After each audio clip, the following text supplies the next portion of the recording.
On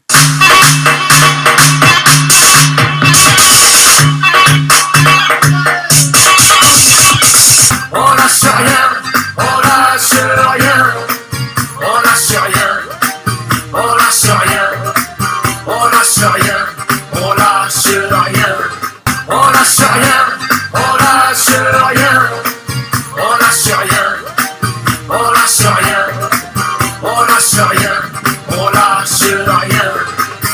on lâche rien, on lâche rien, on lâche rien, on lâche rien, on lâche rien, on lâche rien, on lâche rien.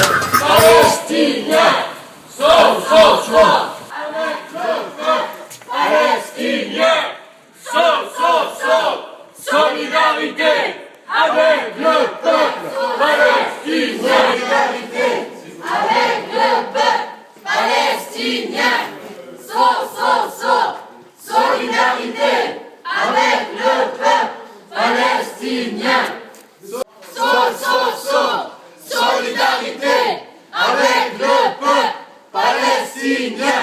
Quel est le sens de votre présence ici? Nous sommes là parce qu'il y a une journée internationale dans 2 jours contre l'exportation des produits israéliens qui sont illégaux, qui arrivent dans le port de Sète, entre autres, sur des bateaux chaque semaine. Nous, on a fait une démonstration il y a 1 an que tout ça, c'était des produits qui venaient des colonies, c'est-à-dire c'est les produits du vol, c'est le crime de guerre. Et on le retrouve sur nos étals en France. Donc c'est vrai que si nous sommes ici aujourd'hui, c'est pour contester voilà. Et les douanes allemandes avaient saisi la Cour de justice européenne.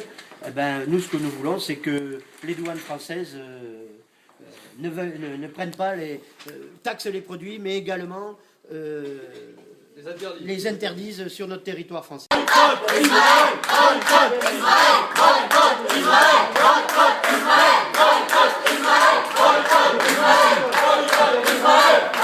Là, on voit des contrefaçons en vitrine.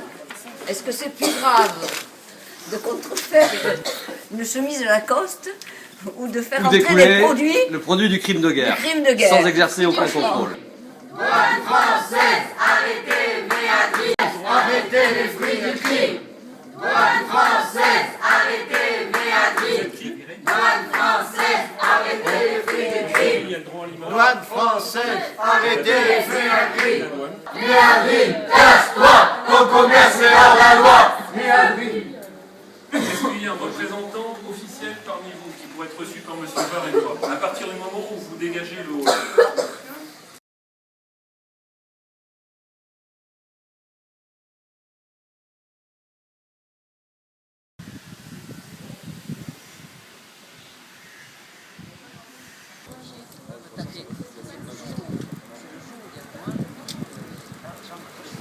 Oui, nous sommes ici pour protester contre la réglementation des douanes décidée par l'État français et l'Union européenne. En l'état actuel, les directives européennes taxent les produits en provenance des colonies.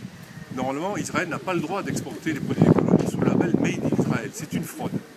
Israël donc fraude et la réglementation la punit pour cette fraude simplement en taxant les produits mais en laissant passer les produits.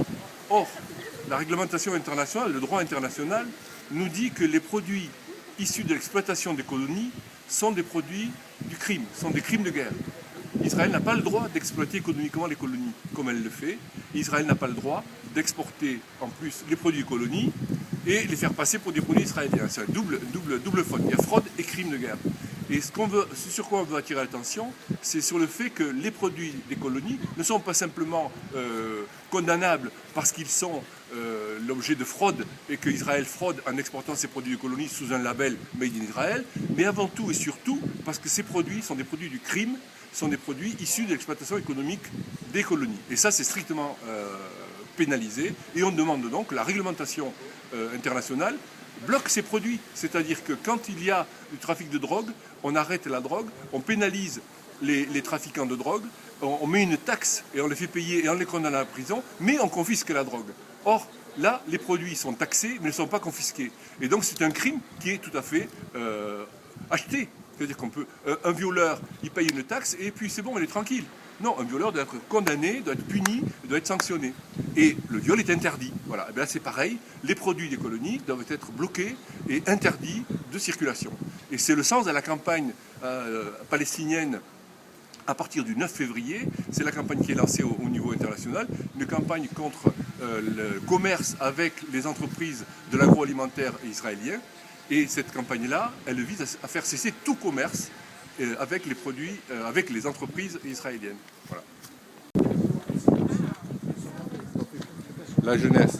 Le directeur des douanes était un peu choqué qu'on n'ait pas téléphoné pour s'inviter, mais bon, on lui a dit que je pense que si les choses s'étaient passées de cette façon-là, peut-être qu'on n'aurait pas été reçu et que finalement on l'a été. Sur le fond, on va dire qu'ils sont assez d'accord avec nous, mais qu'ils agissent de façon très stricte dans le cadre de ce que le gouvernement leur demande de faire, et que tant qu'ils n'auront pas les ordres de faire un certain nombre de contrôles ou de faire un certain nombre d'opérations douanières, ça sera difficile pour eux, mais qu'ils le feront si on leur demande de le faire. Point positif, c'est qu'ils vont faire remonter notre message et nos revendications auprès de leur hiérarchie, et c'était finalement l'objectif de la journée, donc l'objectif est complètement atteint. Je sais pas si Le cabinet de la PREF, donc si vous êtes d'accord, je vais dire qu'on a reçu des représentants de votre groupe, que ça s'est bien passé, qu'on a expliqué notre position, la vôtre, et comme ça je lui rendrai compte de vos propos.